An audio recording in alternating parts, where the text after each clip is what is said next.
Hello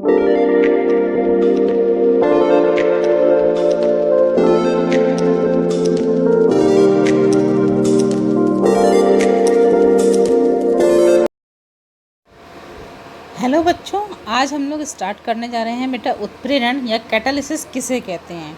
देखिए, उत्प्रेरण जो word है सबसे पहले बेटा वर्जीलियस ने दिया था 1825 में, ठीक है।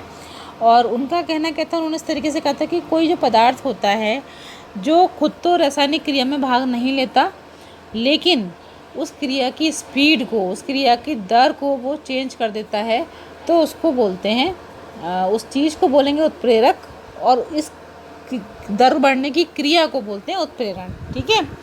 अभी बाद में फिर ओसवाल्ड ने 1895 में ये जो है इसकी डेफिनेशन दी थी। उसकी डेफिनेशन इस तरीके से उन्होंने दी थी, ये है कि वह पदार्थ जो अभिक्रिया के, है ना, वह पदार्थ जो अभिक्रिया की ऊष्मागतिकी को प्रभावित किए बिना अभिक्रिया के वेग को चेंज कर दे, उत्प्रेरक कहलाता है, ठीक है। वह पदार्थ जो अभिक्रिया की ऊष्मागतिकी को चेंज करे बिना आपके अभिक्रिया के वेग को चेंज कर देता है, वो उत्प्रेरक कहलाता है। तो उत्प्रेरक जो होते हैं बेटा, वो आपकी रिएक्शन में पार्टिसिपेट नहीं करते, आपकी रिएक्शन की स्पीड को केवल चेंज करते हैं। चेंज क्यों कहा मैंने, क्योंकि ऑल टाइम ये नहीं होता बेटा कि बढ़ा ही दें। किसी किसी केस में आपके कैटालिस्ट जो होते हैं इसलिए भी यूज़ करे जाते हैं कि उसकी प्रोसेस थोड़ी सी स्लो हो जाए, अदरवाइज़ बहुत ज़्यादा रैपिड स्पीड से वो प्रोसेस हमारी कभी कभी ख़तरनाक सिद्ध हो जाती है, ठीक है बेटा। तो आइए इसके हम लोग एग्जांपल्स देख लेते हैं।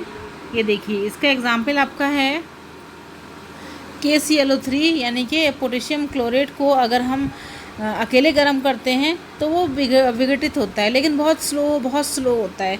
वहीं अगर हम MnO2 उसमें यूज़ कर लें, है ना, अगर MnO2 एज ए कैटलिस्ट हम इसमें डाल देते हैं, तभी क्या होता है, हमारा बहुत तेज़ी से आपका पोटेशियम क्लोराइड जो होता है वो पोटेशियम क्लोराइड और ऑक्सीजन में चेंज हो जाता है।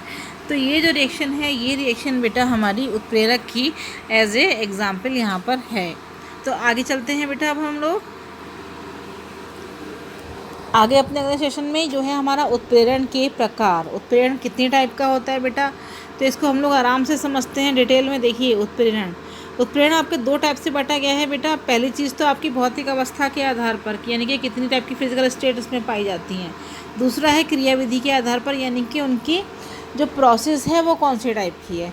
तो सबसे पहले आते हैं हम भौतिक अवस्था के आधार पर। भौतिक अवस्था पढ़ लेते हैं कि भौतिक अवस्था किसकी भौतिक अवस्था, इसमें उत्प्रेरक और अभिकारक सभी की भौतिक अवस्थाएं आपकी कैसी हैं उसके अकॉर्डिंग इसको डिवाइड किया गया है, ठीक है बेटा। तो इसके आधार पर हमको यहाँ पर लिया गया है आपके उत्प्रेरक। भौतिक में आ जाते हैं पहले खाली। भौतिक अवस्था के आधार पर बेटा यहाँ पर उत्प्रेरण है आपका दो तरीके का। पहला है आपका समांगी और दूसरा है बेटा आपका विषमांगी, ठीक है, समांगी और विषमांगी। तो समांगी वाला कैसा होता है, समांगी यानी कि होमोजेनस और विषमांगी यानी कि हेट्रोजेनस। तो सबसे पहले हम समांगी पे आते हैं बेटा। समांगी उत्प्रेरण को समझिए बच्चों आप लोग कि कैसा होता है। और इस समांगी उत्प्रेरण का मतलब होता है बेटा, जब किसी रिएक्शन में आपके उत्प्रेरक और अभिकारक सारे के सारे एक ही दशा में हों तो उसको हम समांगी उत्प्रेरण कहते हैं। और विषमांगी उत्प्रेरण का मतलब होता है कि जब आपकी किसी भी रिएक्शन में उत्प्रेरक और अभिकारक अलग अलग स्टेट्स में, अलग अलग दशाओं में पाए जाते हैं, तब वो विषमांगी उत्प्रेरण कहलाता है, ठीक है। अब आ जाइए आप यहाँ पर कि क्रियाविधि के आधार पर कितने टाइप के होते हैं। तो बेटा क्रियाविधि के आधार पर हमारे 4 टाइप के होते हैं। पहला होता है पॉजिटिव यानी धनात्मक उत्प्रेरण, सेकेंड होता है ऋणात्मक उत्प्रेरण, थर्ड होता है स्व उत्प्रेरण और फोर्थ होता है प्रेरित उत्प्रेरण। तो क्रियाविधि के आधार पर 4 तरीके के होते हैं हमारे उत्प्रेरण, और फिजिकल स्टेट के आधार पर 2 तरीके के होते हैं। तो चलिए इनको हम आगे स्टडी करते हैं फर्दर। समांगी उत्प्रेरण यानी कि होमोजेनस कैटालिसिस किसे कहते हैं बेटा, ये वो होती है जैसे जब किसी रसायन, अभी अपने आपको बताया भी था, जब किसी रिएक्शन में रिएक्टेंट्स और कैटालिस्ट एक ही अवस्था में होते हैं तब यह कैटालिसिस समांगी कैटालिसिस कहलाती है। लाइक कैसे आप कह सकते हो, जैसे कि अगर मान लीजिए कोई चीज़ आपने बनाई, जैसे मान लीजिए आपका इसमें आपका रिएक्शन जो आएगी वो आ जाएगी बेटा इसमें शीश कक्ष विधि जो आप पढ़ते हैं, जिसमें आपका सल्फ्यूरिक एसिड का निर्माण होता है। इसको हम लेड चैम्बर प्रोसेस भी बोलते हैं, ठीक है। तो उसमें क्या होता है, उसमें आपकी सल्फर डाइऑक्साइड की ऑक्सीडेशन कराते हैं, ऑक्सीजन के साथ रिएक्शन कराते हैं, और वहाँ पर नाइट्रस ऑक्साइड यानी NO जो गैस होती है वो आपका उत्प्रेरक का काम करती है। इस रिएक्शन में आपके जो है सारे के सारे यानी कि रिएक्टेंट और कैटालिस्ट सारे के सारे गैसीय अवस्था में होते हैं। अब क्योंकि सारे के सारे गैसीय अवस्था में सब समान अवस्था में हो गए, अब समान अवस्था में होने की वजह से ही बेटा हम इसको समांगी उत्प्रेरण कहते हैं। ठीक है बेटा, तो इसका एग्जाम्पल हम लोग देख लेते हैं। यहाँ पर देखिए बच्चों, मैंने यहाँ पर दी शीर्ष कक्ष विधि या इसको लेड चैम्बर प्रोसेस भी बोलते हैं। इस नाम से भी आप लोग इसे याद कर लेना, लेड चैम्बर प्रोसेस या शीर्ष कक्ष विधि द्वारा H2SO4 का निर्माण। ये आपकी रिएक्शन जो है ये आपकी समांगी उत्प्रेरण का उदाहरण होती है।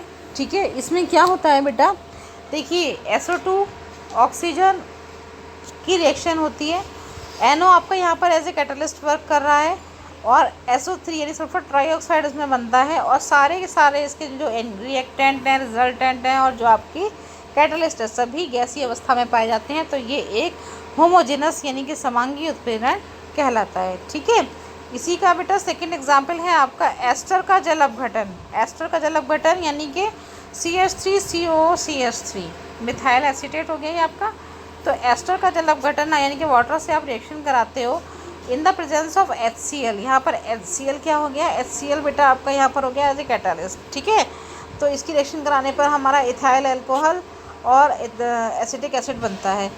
इस रिएक्शन में भी हमारा ester, water, HCl, ethyl acetate है ना, ये सब चीज़ें हमारी इथाइल अल्कोहल और एसिटिक एसिड ये सब चीज़ें हमारी लिक्विड फॉर्म में पाई जाती हैं, यानी कि सभी की जो है समान अवस्था होती है। तो ये भी हमारा बेटा समांगी उसमें उत्प्रेरण में आता है। ठीक है बेटा, नेक्स्ट है बेटा हमारा विषमांगी उत्प्रेरण यानी कि हेट्रोजेनस कैटालिसिस किसे कहते हैं। हेट्रोजेनस कैटालिस्ट आप लोगों को समझ में तो आ गई होगी, यानी कि जब आपके रिएक्टेंट और जब आपका कैटालिस्ट जो है वो एक ही फॉर्म में नहीं होता, यानी जब किसी रिएक्शन में रिएक्टेंट और कैटालिस्ट अलग अलग अवस्था में होते हैं तो इस प्रकार की क्रिया विषमांगी उत्प्रेरण कहलाती है और इस क्रिया में यूज़ होने वाला उत्प्रेरक विषमांगी उत्प्रेरक कहलाता है। ठीक है, इस तरीके से आप इसको समझिए। इसके एग्जाम्पल्स देखिए बहुत सारे हैं, मैंने आपको दिए हुए हैं लिख के।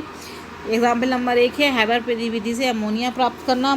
तो हैबर विधि से अमोनिया प्राप्त करने में क्या होता है, इसमें बेटा आपका जो है क्या नाम है, मोस्टली विषमांगी में आपका जो होता है इसके रिएक्टेंट जो होते हैं वो होते हैं गैसियस फॉर्म में और जो इसमें आपका कैटालिस्ट है यानी कि उत्प्रेरक है वो आपका मोस्टली सॉलिड फॉर्म में पाया जाता है। तो ये कौन कौन से हैं इसके एग्जाम्पल हैं, हैबर विधि से अमोनिया है ना, संपर्क विधि द्वारा सल्फ्यूरिक एसिड का निर्माण करना, ओस्वाल विधि से HNO3 का निर्माण करना और H2O से H2O को बनाना। इन सभी रिएक्शनों में क्या होता है, आपका जो उत्प्रेरक है वो ठोस अवस्था में होता है और जो आपके रिएक्टेंट होते हैं वो आपके मोस्टली गैसियस फॉर्म में पाए जाते हैं। तो ये जो होता है आपका हेट्रोजेनस कैटालिसिस की प्रोसेस कहलाती है। ठीक है बेटा, तो ये इजी चीज़ है, लेकिन इसके एग्जांपल्स भी आपको याद करने पड़ेंगे बच्चों, क्योंकि पूछ लिए जाते हैं कई बार इस तरीके से, तो आपको ये चीज़ याद करनी पड़ेगी। ठीक है बच्चों मेरे, नेक्स्ट है बेटा हमारा क्रियाविधि के आधार पर। क्रियाविधि के आधार पर बच्चों हमारे 4 तरीके के इसमें जो है उत्प्रेरण होते हैं। जो हमारा सबसे पहला है हमारा धनात्मक उत्प्रेरण। धनात्मक उत्प्रेरण क्या होता है बेटा, धनात्मक उत्प्रेरण में जब कोई पदार्थ होता है जो आपकी रासायनिक क्रिया जो होती है यानी कि जो रिएक्शन की रेट को बढ़ा देता है तो उसे पॉजिटिव कैटालिसिस या धनात्मक उत्प्रेरण कहते हैं। यानी कि जब भी कोई पदार्थ किसी भी रिएक्शन की रेट को इंक्रीज़ कर रहा है, बढ़ा रहा है, तो वो पॉजिटिव आपका कैटालिस्ट कहलाता है और ये जो आपकी बढ़ने की दर है इसे धनात्मक उत्प्रेरण कहेंगे। इसके एग्जाम्पल कौन कौन से होते हैं बेटा, इसके एग्जाम्पल होते हैं, एक तो आपने पढ़ा था एक KClO3 वाला, वो भी आपका पॉजिटिव में आता है ना, और आपका जो आपने पढ़ा था H2O2 का जो विघटन की दर बढ़ जाती है, H2O बनाता है प्लेटिनम की प्रेजेंस में, ये भी आपका धनात्मक का ही एक एग्जाम्पल है। सेकंड पे आते हैं बेटा, सेकंड है हमारी ऋणात्मक उत्प्रेरण। तो ऋणात्मक का मतलब क्या होता है, जब किसी पदार्थ की उपस्थिति में है ना, जब कोई ऐसी चीज़ आप ऐड करते हो किसी रिएक्शन के अंदर जिससे उस रिएक्शन की जो स्पीड है वो स्लो हो जाती है, तब इसको बोलते हैं हम नेगेटिव कैटालिसिस। और इसको हम इनहिबिशन यानी संदमन भी बोलते हैं। ऋणात्मक उत्प्रेरण को ही बच्चों हम संदमन या इनहिबिशन भी बोलते हैं।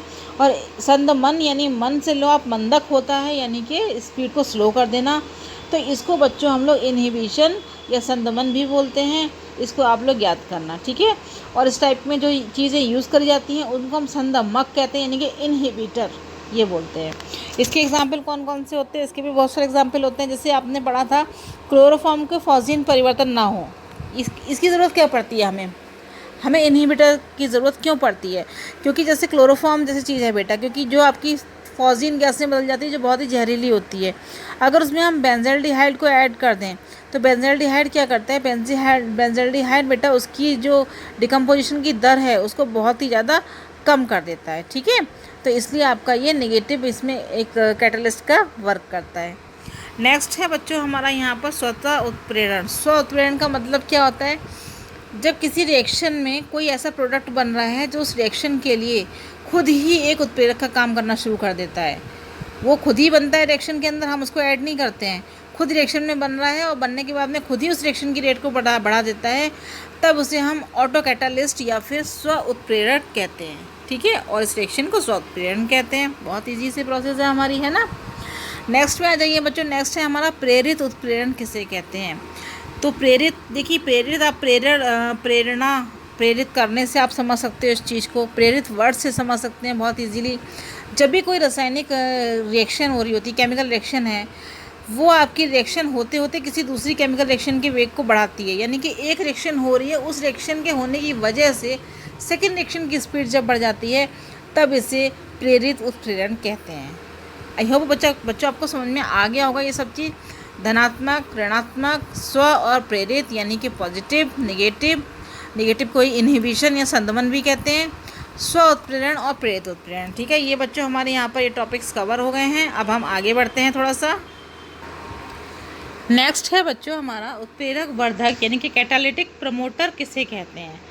देखिए उत्प्रेरक वर्धक होते क्या हैं बेटा? कुछ ऐसे पदार्थ होते हैं जैसे कि आपने किसी चीज़ में कैटालिस्ट को ऐड कर दिया, यानी कि उत्प्रेरक को आपने उसमें मिक्स कर दिया, लेकिन उत्प्रेरक को मिक्स करने के बाद में क्या होता है, वो उत्प्रेरक अपनी पूरी पावर के साथ काम नहीं कर पाते, उनकी एक्टिविटी थोड़ी स्लो हो रही होती है।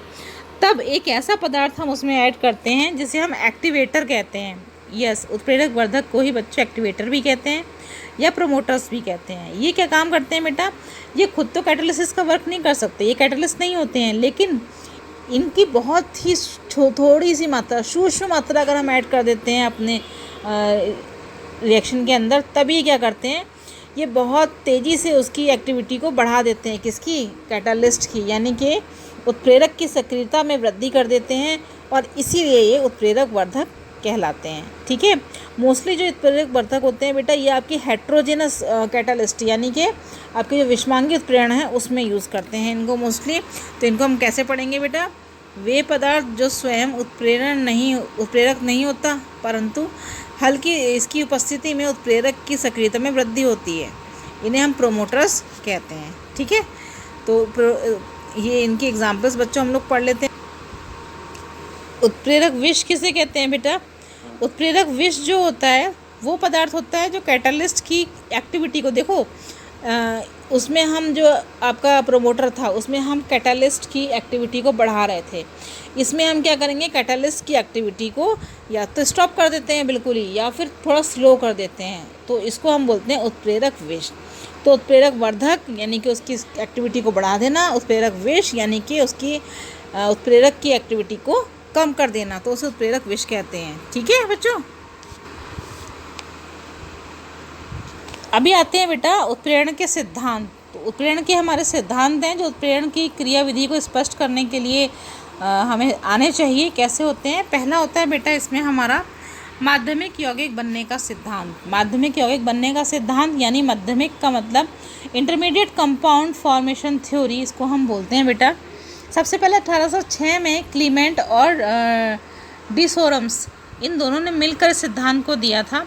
और इसको किस तरीके से हम समझते हैं? देखिए, जब हमारी रिएक्शन हो रही होती है, यानी कि रिएक्टेंट और जो आपका कैटालिस्ट है, अभिकारक और उत्प्रेरक, दोनों मिलकर एक नए प्रोडक्ट का निर्माण करते हैं, ठीक है, देखिए आप यहाँ पर अभी तक हमारा जो उत्प्रेरक था रिएक्ट नहीं कर रहा था, यहाँ पर आपका उत्प्रेरक जो है रिएक्ट करके एक नया कंपाउंड बनाता है और फिर वो दूसरे कंपाउंड से रिएक्शन करके अपना रिजल्टेंट बनाता है और लास्ट में फिर आपका जो क्या नाम है कैटलिस्ट था उसी फॉर्म में हमको मिल जाता है। यानी कि वो केवल इंटरमीडिएट कंपाउंड बनाने के लिए यूज़ होता है।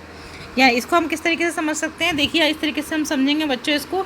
जैसे मान लीजिए यहाँ पर हमने A+C कोई चीज़ ने मिलकर यहाँ पर हमारी AC बना ली, एक नया कंपाउंड बन गया AC।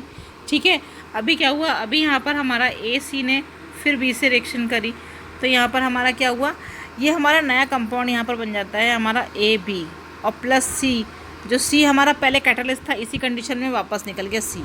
ठीक है, तो ये क्या हुआ, ये केवल इसने AC इंटरमीडिएट कंपाउंड बनाया था जिसकी वजह से रिएक्शन आगे बढ़ी। तो इसको ही हम बोलते हैं बेटा माध्यमिक यौगिक बनाने का सिद्धांत, जिसे दिया था क्लीमेंट और डी सोरम्स ने। ठीक है, तो मध्यवर्ती कंपाउंड बनाने का रीज़न क्या होता है कि कैटलिस्ट ने आपकी एक इंटरमीडिएट कंपाउंड बनाया जो अल्टीमेटली फिर से रिएक्ट करके अपनी पुरानी फॉर्म में वापस आके हमको एट लास्ट उसी कंडीशन में मिल जाता है। ठीक है, अब इसके बाद में सेकेंड इसकी थ्योरी है बेटा आधुनिक अधिशोषण सिद्धांत। तो इसे हम क्या कहते हैं, इसके हिसाब से बेटा ये जो सिद्धांत होता है ये आपका मोस्टली जो है विषमांगी उत्प्रेरण की क्रियाविधि को ही बताता है। इसमें क्या होता है, इसके हिसाब से बेटा जो सॉलिड आपका अगर वहाँ पर कैटलिस्ट है, सॉलिड उत्प्रेरक है, तो उसकी सतह पर बहुत सारी फ्री वैलेंसी होती हैं या आपके एक्टिव सेंटर्स होते हैं। एक्टिव सेंटर हमने पढ़ाया था आपको। ठीक है, तो ये एक्टिव सेंटर क्या करते हैं, ये क्रियाकारी अणुओं के साथ वीक बॉन्ड बना लेते हैं और उसके बाद में इनमें एडजॉर्प्शन होता है, यानी कि अधिशोषण की क्रिया हो जाती है।